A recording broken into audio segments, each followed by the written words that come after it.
Ready? Hello, welcome to Quackalope. We are doing a first impressions. Yeah, well, first let's address the fact that we are not in our normal studio. What? Which I'm addressing. I'm addressing at the front of every single video because there's racks and racks of games behind us, about 2,000 unique games. We are at a place called the Gamer Ranch, hanging out with a whole collection of people in Missouri. And it happens to be that Elf Creek Games is here, and they brought a copy of Merchants of the Dark Road. We just got finished filming a gameplay video. If you haven't checked that out, please swing over there. This video will have spoilers to that video. Yes, it will. This is going to be our first impressions. You're 2 games deep. 2 games deep, you're 1 game deep, but you heard a teach. I heard a teach. Just finished playing a game. And we have some thoughts on the game. And I'll be honest, if we're a little loopy, it's because it's currently 5 a.m. We did steal the copy from them and sneak away into a corner in a back room where they can't hear us because they're sleeping. Oh, we gotta give it back before they wake up. To film content. We have to replace it before they wake up so that they don't know we did anything with it. And there's no way for them to find out. I've already talked with the group about my first impressions, so I kind of want to hear yours. Okay. You said you had a lot of thoughts. So let's get an established overview of what this game is to start with. Merchants of the Dark Road is going to be a game that deals with a action rondelle over here, resource management on your board, and sort of the network of creatures that you're gathering and building, and where you're going out to deliver those contracts. It's got a pick up and deliver-esque element to it, but I really didn't feel like it was a pick up and deliver game. You're both picking up heroes and fulfilling contracts and bringing goods all over to these outskirts towns. But where most pick up and deliver games require you to journey through a series of locations and actions to get to that point or find a pathway to navigate, this is really just a matter of choosing to take the action to deliver on your rondelle. Yeah. So it's kind of moving around this town, and every now and then you'll duck out into this marketplace, and sometimes you could join someone else's caravan, or you could just venture forth on your own. Along with that, 2 of the things that I think are standing out to me right now are going to be the fact that it has a unique scoring system. It's not the first game to do this, but you're going to be scoring the lowest of a combination of your victory points and coins. Coins are going to be in your hidden little bag here, and your prestige is going to be over here on the track. Either behind a screen with the base game or extra. Yeah, and so that ends up at the end of the game being a really interesting balancing factor because you could have went heavy on coins but not had the prestige to match, and you really have to keep navigating both of those, and depending on where you're delivering and what you're delivering, you're going to be scoring either one of those 2 tracks. So you kind of have this hidden system and this public system, and you kind of got to guess and gauge where you are, and every game we've played so far has been down to the victory points. Yeah. And so every point matters. If you're up or down a couple in that track, it could genuinely be the thing that costs you the game. Yeah. The other thing that's standing out to me is just going to be how tight and clean this game is. Okay. This rondelle system is really, really selective, and once you figure out the way your dice start moving on your track, you really start to be able to pinpoint and understand not only what you can do and what opportunities are open to you, but also exactly what you can't do and what you need to start adapting or working around as you play the course of the game. The 2-player game was fast. Yeah. I mean, 45 minutes on my first game. We could knock this out in 30 if we sat down to play it again. It was an enjoyable experience also at 2 players. I had a good time. One other thing that I thought was unique was how this board actually constructs. It comes apart in different pieces. So it's kind of like a little puzzle that you fit together. Yeah, you're able to piece it together. It kind of combines with the way that our tracks are a little bit modular. The board seems to be a little bit modular. Yeah. There's a lot of like shifting icons and pieces on here that really leave the game open for a lot of cool things. That being said, first impressions. So right now, my first gut check of this is I thought this was going to be a much longer recorded gameplay. Again, we're talking 45 for a 2-player game on my first playthrough. We could knock this out in 30 clean, and for an experience that for a 2-player game at 30 minutes clean, that was really good. I thought it was more like an hour gameplay. Because I was looking at that one, it said an hour and 24 minutes. It was an hour recorded, but you got to put some buffer in. 45 to 60. Okay. I'll give you that. And 30 to 45. Yeah. But I think for the tight experience that it was at a 2-player game, I really think this is punching up. I mean, the production quality is amazing. The gameplay is streamlined and simple with enough variability that I feel like I have a puzzle to solve each time. I automatically want to sit down and play this again. Like in the back of my mind, I was thinking, do we have enough time right now at 5 a.m.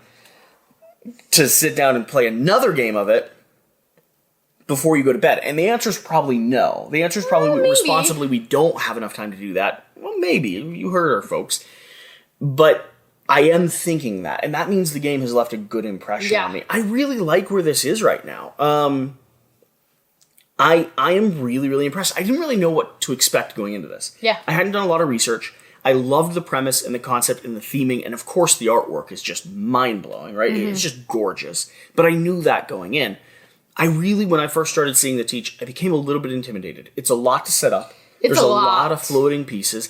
And the teach is actually way harder than the game is. Yeah. Which I think people will learn how to refine and narrow down. But there's a lot of bits, a lot of iconography to understand, a lot of modular pieces on your board to like click into pace. And it took me probably the first 3 actions to really understand how the game was functioning. I really like it though. Awesome. I enjoyed it a lot more in my second play than my first play. My first play, You're playing with 4 people. First play I was playing with 4 people, and we were all new to it, but I kind of felt a little bit bombarded by how everything, like you were talking about, you needed a couple turns to get into it. With a 4-player gameplay, it's almost a little bit more tight, because people can jump ahead within 3 turns. You only get 13 turns the whole entire game. 3-4 turns can be a third of the game, and people can leap ahead. So I didn't really know what to focus on, what engines to start working, how to work different things. I felt a lot better and a lot more positive this second play.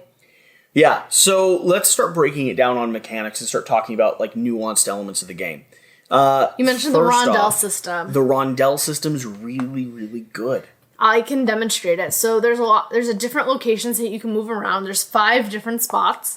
And based on where you are, you can trigger the 2 main locations on opposite side of the spot. If you have a brighter yellow dice, then you can also, you start with 1 and you have to earn them throughout the game to continue getting them. You could trigger all 3 based on the location you're at. So you could trigger the special one, which these are all variable. They change game to game. And then you get to trigger the 2 next to each other. Yeah. And the cool thing about this is every location is both limited and open. You can do a lot from every location. You can gain contracts, you can gather people to go on the troop with you, or you can start venturing out. And really your engine is going to be able to like utilize and maximize every position you're in depending on how you've built your little dice system over here. Your dice is going to be allocating and determining where you're going to be moving on the rondelle. I really liked this rondelle because it did feel like we were kind of a slow-moving wagon collecting the goods that we needed to go out on an adventure, but it also didn't feel as restrictive as some rondelles can. At times, rondelles are hard because they don't let you go backwards. You're really planning multiple turns, and this is tight. This is small. In a turn, I'm able to be back around at the very front and really recovering from maybe a mistake along the way. Yeah. I really, really like it.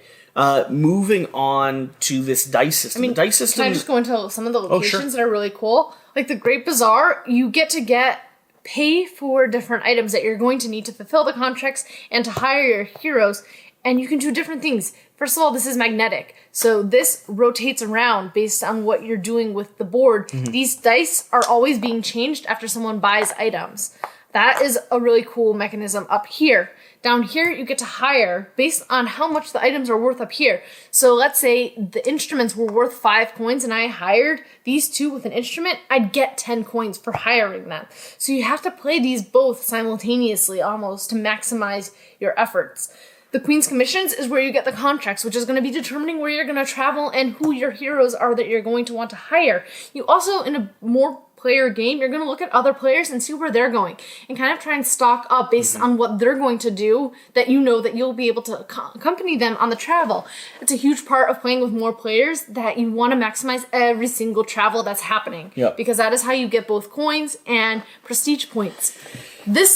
Your excursion, this is how you're going to travel. Or you get to trigger these works of yin, which you get to move this around and get more deluxified items, or you can pay a lantern and roll this dice, which this dice is just full of options. This would allow you to roll it again. If you got it a second time, you would get, I forget the item, but you would get something special.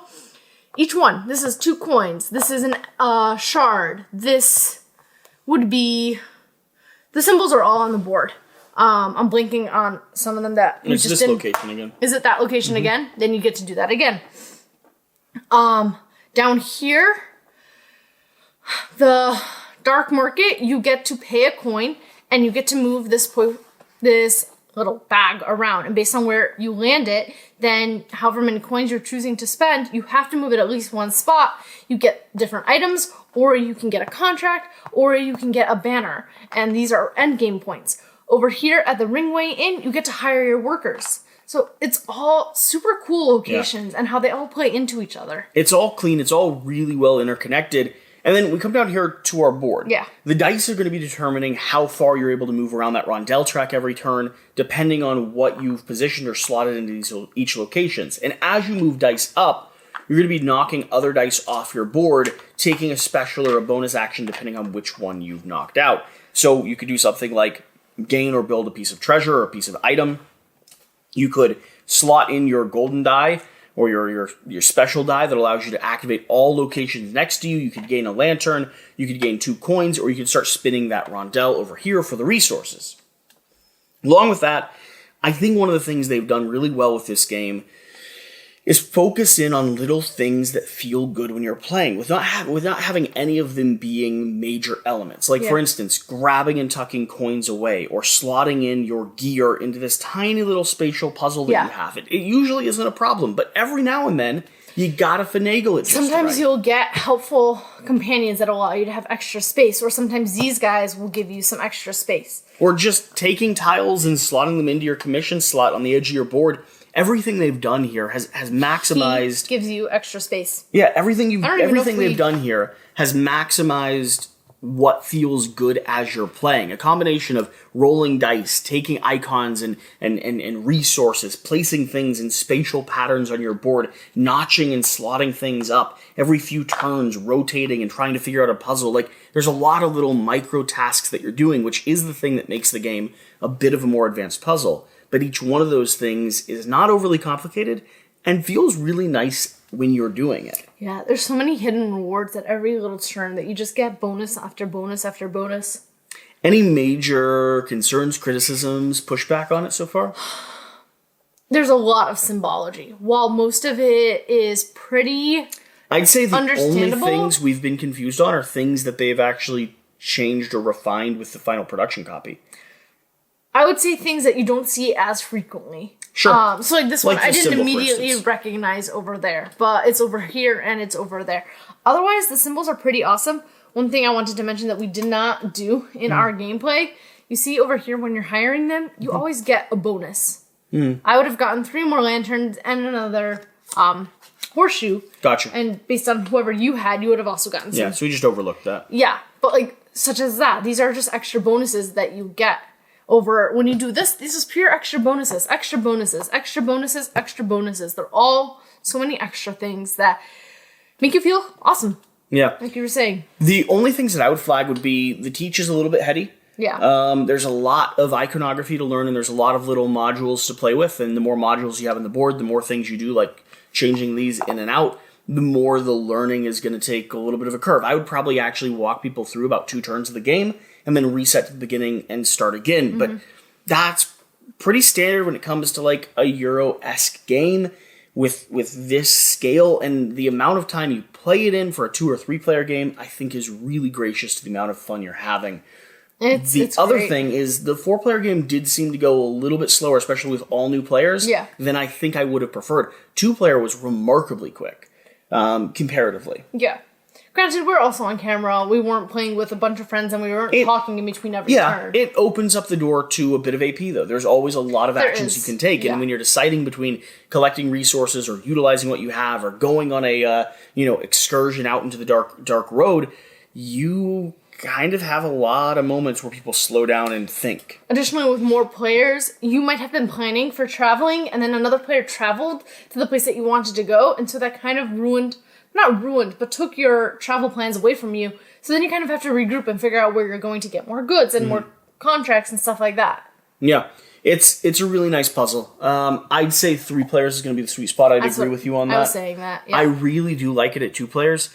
4 players, I'm interested. I'm interested in playing it. I do think I'd want to play with an experienced group of 4 players. Yeah. So I'd want to teach people at 2 or 3 and then maybe bridge up to that. But I think it plays really cleanly.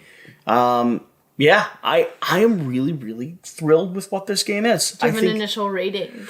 Do I have an initial rating? This right now would be like probably 4.2 or so. So our rating system is out of 5. Ranks on an out of 5. And we use points to add nuance to the conversation here, but where this would settle would be a 4 out of 5. Yeah. With probably the opportunity for it to continue increasing as I play more, as I get more experience with it. I don't know that it ever hits that perfect game for me, where I'm upset if other people don't want to play it if it's on my shelf. But there's no doubt that this is being added to my collection. Yeah. And there's no doubt that we're going to be getting it to the table many, many more times. Yeah. What about you? I'm curious to see how the variability will happen after we get it to the table many more times. But this right now is a 4.5, which this weekend I was surprised. We played a lot of Euros. And Euros are really not my thing, but they're starting to grow on me. And this is a really heavy contender. I really enjoyed it. I think if I was rounding it, technically with rounding rules, I would round up to a 5. But I'm keeping it at a 4 for now. I want to see the final production copy. I want to see if they've made any major changes, and I want to play it a little bit more. Yeah. It could move up to a 5, though. It's a really fun, solid experience. Nice. Very cool. So that's going to be it. Our initial impressions, first thoughts on Merchants of the Dark Road. Yeah, Elf Creek Games. Good job. I'm disappointed. I mean, I'm happy with a lot of the other games that they did. Didn't they do? They did Honey Buzz. Honey Buzz, great mouthfeel on all those components. True. Beautiful mouthfeel. Yeah, I loved Honey Buzz as well. I am disappointed that we're going to have to pack this away and send it back with him because I really want to bring it back to play with Board Game Co. Yeah, he'll enjoy it. I think it's still going to be a little bit of time before everyone gets a copy into their hands. Like we said, this is the pre-production, or not the pre-production. This is like the check before the check. And I know they have received the first samples of the final production run. We didn't have them here with us to show off. And so we're at the stage where we're getting to the finish line on this game. And I'm super stoked, super excited about that. I think everyone that's backed this is going to be squabbling to upgrade the metal coins and just make sure this is as deluxe as possible by the time it arrives. Which we're going to do another video on, talking about the components. Once it comes in, we're going to do a full showstopper as well. I mean, you can see from the gameplay that these components are just top notch. Well, and Elf Creek Game is known for doing kind of above and beyond. So, thank you for watching. Thank you for joining us. Let us know if you have any questions, thoughts, your own opinions. Did you back this game? I know it's been a while since it was on the market, but as someone who is experiencing it for the first time now, man, yeah, I'm really, really excited. So am I. So. Whatever the case.